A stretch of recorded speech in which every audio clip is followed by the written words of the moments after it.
Friends, आज हम बात कर रहे हैं आईआरएफसी की, यानी Indian railway finance corporation limited की। आईआरएफसी ने अपने क्वार्टर 4 के रिजल्ट को पेश कर दिया है। बहुत ही शानदार आंकड़े निकल कर आए हैं, साथ में डिविडेंड भी डिक्लेयर किया है और एक बड़ी फंड रेजिंग की घोषणा भी की है। तो क्या ऐसे में हमें आईआरएफसी में निवेश नहीं करना चाहिए? स्टॉक बहुत नीचे मिल रहा है, अभी अपनी आईपीओ प्राइस से काफ़ी नीचे, और जिस तरह से कंपनी ने अपनी परफॉर्मेंस दिखाई है वो बहुत ही शानदार है। उसके बावजूद भी ये अपनी बुक वैल्यू से नीचे मिल रहा है, तो क्या इसमें निवेश का मौका हमें नहीं तलाशना चाहिए? इस समय जब भयंकर गिरावट का दौर जारी रहा है, उसमें भी ये स्टॉक ने अपने मजबूत सपोर्ट को नहीं तोड़ा, तो क्या ऐसे में खरीदारी करनी चाहिए? बहुत सारे सवाल हैं जिनके जवाब जानने की कोशिश करेंगे इस वीडियो के माध्यम से। जिस तरह से पिछले 2 साल में आईटीसी बिल्कुल नहीं दौड़ा था, रिलायंस इंडस्ट्री नहीं दौड़ा था, लेकिन अब वो दौड़ना शुरू हो गए, तो क्या वैसे ही आईआरएफसी भी दौड़ने वाला है? क्या आने वाले समय हमारे निवेश को ये कई गुना बढ़ा सकता है? बहुत सारे सवाल हैं जिनके जवाब इस वीडियो के माध्यम से तलाशने की कोशिश करेंगे, और आईआरएफसी कितना मजबूत है ये भी जानेंगे।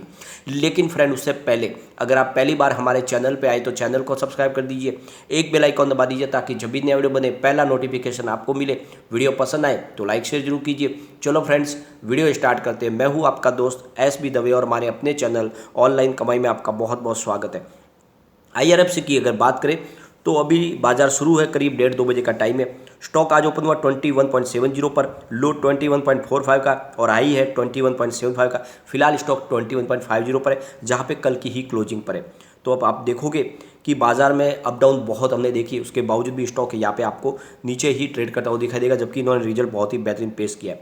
अब Indian railway finance corporation limited की बात करें तो ये 1986 में बनी हुई स्मॉल कैप कंपनी है, जिसका मार्केट कैप 28,097.29 करोड़ रुपये का है। कंपनी रेलवे को फाइनेंस प्रोवाइड करती है। यहाँ पे क्वार्टर 4 का रिजल्ट आ चुका है। टोटल इनकम इनकी 5,932.80 करोड़ रुपये निकल कर आई है, जहाँ पे 16.39% की बढ़त देखने को मिल रही है पिछले क्वार्टर से, यानी क्वार्टर 3 से। क्वार्टर 3 में इनकी टोटल इनकम 5,097.15 करोड़ रुपये थी और 33.17% ज़्यादा है पिछले साल सेम क्वार्टर से। पिछले साल सेम क्वार्टर में इनकी टोटल इनकम 55.01 करोड़ रुपये थी, और कंपनी ने net profit after tax 1,492.50 crore रुपये का बताया। तो बहुत ही बेहतरीन रिजल्ट पेश किया है कंपनी ने। तो आप देखोगे कि लगातार आईआरएफसी का कामकाज बढ़ रहा है। अब आईआरएफसी ने आपको डिविडेंड भी डिक्लेयर कर दिया है। कंपनी आपको 63 पैसे का डिविडेंड देने जा रही है, यानी पर शेयर आपको 63% का डिविडेंड मिलने वाला है। तो इससे पहले भी इन्होंने 7% का डिविडेंड दिया था पर शेयर आपको। तो इस तरह से दोनों मिला के 1.40% का आपको टोटल पर शेयर आपको डिविडेंड मिलने वाला है, ₹1.40 का। इससे पहले कंपनी ने आपको लगभग 1.05 रुपीज़ का और डिविडेंड भी दिया था। तो कंपनी लगातार डिविडेंड भी दे रही है, और इसके माध्यम से, डिविडेंड के माध्यम से जो आपकी प्राइस है, आईपीओ की प्राइस, वो लगातार नीचे आ रही है। तो इसमें कोई चिंता की बात नहीं, इसमें बने रह सकते हैं आप, क्योंकि वाकई में इसने अपना मजबूत सपोर्ट को बना के रखा हुआ। 20 रुपये से नीचे स्टॉक नहीं जा रहा है, जबकि बाजार में भयंकर गिरावट का दौर भी हमने देखा है। यहाँ पे आईआरएफसी का कारोबार लगातार बढ़ रहा है, और इसका सबूत है कि कंपनी 66,500 करोड़ रुपये का बड़ा एक फंड रेजिंग करने जा रही है, और ये फाइनेंशियल ईयर 2023 के लिए रहेगा, जिसमें कंपनी किसी भी तरीके से फंड रेजिंग करेगी, चाहे वो इंटरनेशनल मार्केट से हो या फिर हमारे डोमेस्टिक मार्केट से हो, फंड रेजिंग करेगी, क्योंकि लगातार इनकी ऑर्डर बुक मजबूत है। बहुत सारा फिलहाल फंड इनको प्रोवाइड करना है रेलवे को, और यहाँ पे इनके एनपीए बनने की संभावना बिल्कुल नहीं है, क्योंकि ये कंपनी सिर्फ रेलवे को फंड प्रोवाइड करती है, और ये जो फंड लेती है वो इंटरनेशनल मार्केट और इंडियन बड़े फंड हाउस से लेती है। तो ऐसे में यहाँ पे अगर आप इन्वेस्टमेंट करते हो तो आपके इन्वेस्टमेंट डूबने की भी संभावना बहुत कम है। अब यहाँ पे इनके फाइनेंशियल ट्रेंड को चेक करोगे तो आपको देखोगे लगातार कंपनी का कारोबार बहुत तेज़ी से बढ़ रहा है, और इस प्राइस को यहाँ पे बहुत दिन तक रोके नहीं रख सकते। जल्द ही इसकी प्राइस रॉकेट की गति से उड़ जा सकती है आगे। अब 2019 की बात करें तो 11.13 थाउजेंड करोड़ इसकी टोटल रेवेन्यू निकल कर आई थी, और उस समय इनका प्रॉफिट हुआ था 2.25 थाउजेंड करोड़ रुपीज़ का। 2020 की बात करें तो 13.42 थाउजेंड करोड़ रुपीज़ का इनको रेवेन्यू मिला, और इनका प्रॉफिट बढ़कर हुआ 3.19 थाउजेंड करोड़ रुपीज़ का। 2021 की बात करें तो 15.77 थाउजेंड करोड़ रुपीज़ का इनको रेवेन्यू मिला, और इनका प्रॉफिट बढ़कर हुआ 4.42 थाउजेंड करोड़ रुपीज़ का।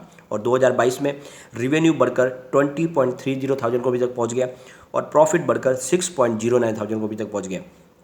तो अब आप कंपेयर करोगे 2019 से, तो पिछले 4 साल में कंपनी ने अपने रेवेन्यू को दुगुना किया है, और प्रॉफिट लगभग तिगुना हो गया है। तो इससे एक बात तो समझ में आ रही है कि कंपनी बहुत तेज़ी से अपने कारोबार को आगे बढ़ा रही है, और ये स्टॉक वाकई में आने वाले समय का एक बड़ा मल्टीबैगर है। यहाँ पे सिर्फ लोगों को एक ही डर है कि जब ओएफएस आएगा तो इसकी प्राइस और गिर जाएगी। इस चक्कर में यहाँ पे खरीदारी नहीं हो रही है, लेकिन यहाँ पे बड़े फंड हाउस काफ़ी अच्छी खरीदारी करें, एफआई की भी खरीदारी हो रही है। इसकी परफॉर्मेंस देखें तो 20.90 52 वीक का लो है, और 26.45 52 वीक का हाई है। फिलहाल आप देखोगे तो सेंसेक्स में कम से कम हमने 8-9 हज़ार पॉइंट की बड़ी गिरावट देखी, उसके बावजूद भी यहाँ पे प्राइस नहीं कम हुई। इसका मतलब ये है कि काफ़ी मजबूत कंपनी है। यहाँ पे अगर इसके फंडामेंटल भी देखें तो काफ़ी मजबूत निकल के आ रहे हैं। इसका मार्केट कैप देखो तो 28,097 करोड़ रुपीज़ का है। पी रेशियो इसका 4.31 का है। पीबी रेशियो 0.78 है। इंडस्ट्रीज पी 14.01 का है। डेब्ट टू इक्विटी 9.34 है और आरओई इसका 13.34% है। ईपीएस 4.99, डिविडेंड दिया आपको 6.02% का। बुक वैल्यू 30.23 है। फेस वैल्यू 10 रुपीज़ है। तो ये आपको ध्यान रखना है, ये अपनी बुक वैल्यू से लगभग आप देखोगे तो 45% नीचे मिल रहा है। तो ऐसे में क्या आपको इन्वेस्टमेंट नहीं करना चाहिए। यहाँ पे देखोगे तो शेयर होल्डिंग पैटर्न में गवर्नमेंट की होल्डिंग 86.36% की है, कोई भी गिरवी शेयर नहीं है। बात अगर एफआई की करें तो 1.06% की होल्डिंग सितंबर में थी, दिसंबर बढ़कर 1.09 हुई और मार्च में एफआई ने अपनी होल्डिंग 1.12% किया है।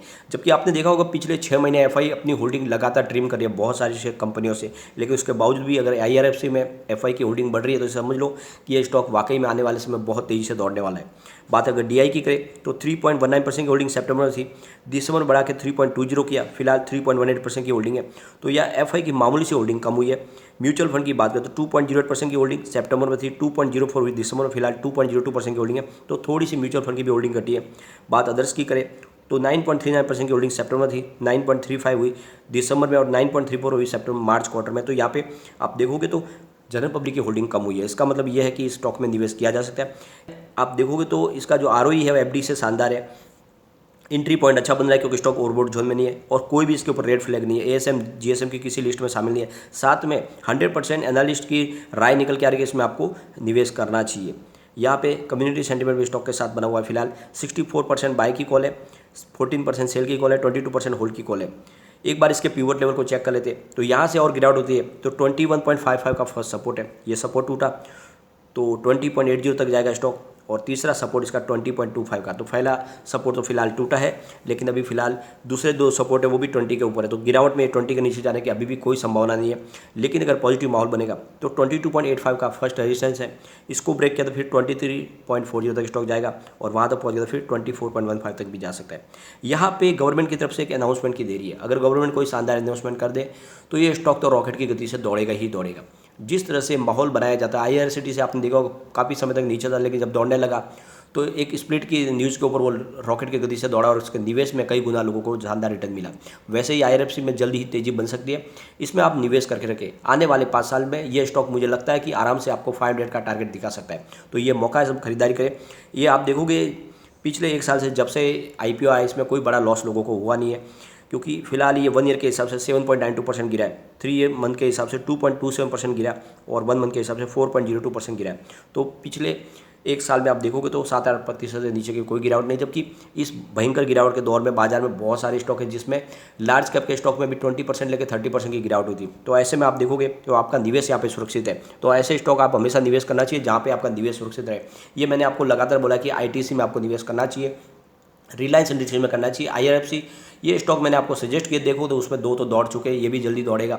आप इन्वेस्टमेंट करके रखें, आने वाले समय ये आपको मालामाल कर देगा। लेकिन फ्रेंड, कोई भी इन्वेस्टमेंट करने से पहले अपने फाइनेंशियल एडवाइजर से एक बार भी ले ले या अपना खुद का रिसर्च करें, क्योंकि मैंने वीडियो आपके एजुकेशनल पर्पज के लिए ही बनाया। वीडियो पसंद आए तो लाइक शेयर कीजिए और चैनल को सब्सक्राइब कर दीजिए।